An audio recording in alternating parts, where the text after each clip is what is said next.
ٹھیک ہے جی.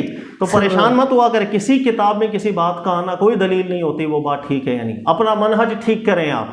آپ کا پیٹرن کیا ہے؟ پیٹرن تحقیق ہے تو ہر بات کی ہوگی، چاہے وہ امام ابو حنیفہ سے منسوب بات آ رہی ہو، امام شافعی سے آ رہی ہو، امام مالک یا حنبل سے آ رہی ہو.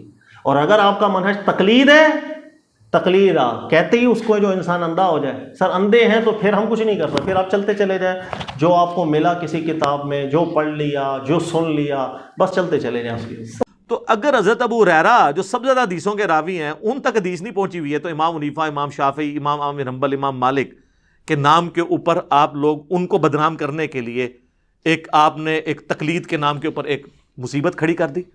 میرا ایک مسئلہ نمبر 197 ہے اماموں کی گستاخی کا فتویٰ، میرے پہ انہوں نے لگایا تھا، میں نے اس میں کئی ایک مثالیں اور پیش کی ہیں.